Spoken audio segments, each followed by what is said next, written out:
నమస్తే. ఏంటి ముందుగా బడ్జెట్ మీద మీ అభిప్రాయం ఏంటి అంటే బడ్జెట్ ప్రవేశపెట్టారు మూడోసారి పయ్యావుల కేశవ్ గారు. సో 26-27కి సంబంధించిన బడ్జెట్ మీద మీ అభిప్రాయం ఏంటంటే ముందుగా చాలా బాగుంది. సో 19 నెలల కూటమి పరిపాలన ఏం చెప్తారండి? అన్ని వర్గాల వారికి చాలా బాగుంది. ఓకే. వ్యవస్థలన్నీ కూడా గాడిలో పెట్టాడు చంద్రబాబు గారు. తెలివైన ముఖ్యమంత్రి ఆయన. రాష్ట్రానికి పెట్టుబడులు కూడా విపరీతంగా వచ్చినాయి. ఓకే.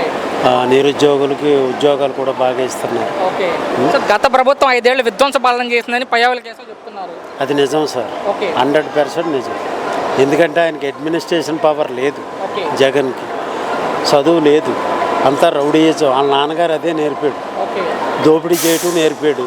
20 ఏళ్ళు వెనక్కి వెళ్ళిపోయింది రాష్ట్రాన్ని పదే చెప్తా ఉంటారు. అది కరెక్ట్, పచ్చి నిజం సార్. ఓకే.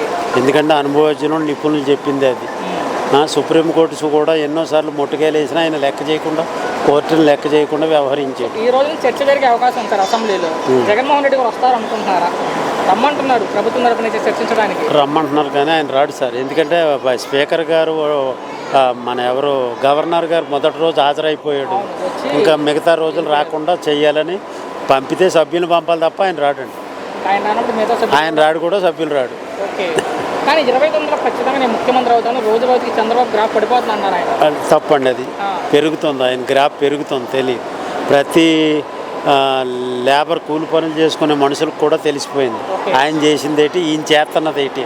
చివరిగా సార్ రప్ప నరుగుతా ఉంటున్నారు పదే చెప్పేది. ఆయనకి రప్ప వ్యాఖ్యలు మీ అభిప్రాయం ఏంటి? ఆయనకి అదే గతి అవుతుందండి చివరికి. ఓకే. జనమే రప్ప ఇప్పటికే పక్కనెట్టారు. 11 సీట్లు ఇచ్చారు. ఇంకా బుద్ధి లేకుండా మాటలు మాట్లాడి 1800 మంది ఆడవాళ్ళు చనిపోవటానికి కారణం అయ్యాడు. వాడు రాష్ట్ర ముఖ్యమంత్రి. డిగ్రీ 3 సార్లు ఫెయిల్ అయినోడు రాష్ట్ర ముఖ్యమంత్రి. మన మాజీ ముఖ్యమంత్రి. అదేంటి అప్పుడు ముఖ్యమంత్రి. ఫైనల్గా సార్ చంద్రబాబు ముఖ్యమంత్రి గారి గురించి ఏం చెప్తారండి? ఫైన్ అండి. ఎంఏ ఎకానమిక్స్ చదివినోడు, ఆర్థిక శాస్త్రాన్ని వడబోసిన మహామనిషి, గొప్ప మనిషి. 75 ఏళ్ల వయసు అయింది. అవునండి. మంచి అనుభవశాలండి. ఆ అనుభవాన్ని రాష్ట్ర ప్రజల కొరకే. ఇప్పుడు ₹1,00,000 జీతం తీసుకునే జీతగాడు కూడా 8 గంటలు కూర్చోడానికి నొప్పులు పడుతున్నాడు.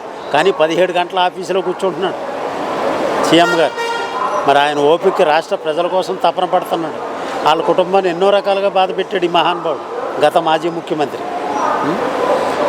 నైస్ సార్ ప్రభుత్వం, ప్రజెంట్ ప్రభుత్వం గవర్నమెంట్ నైస్.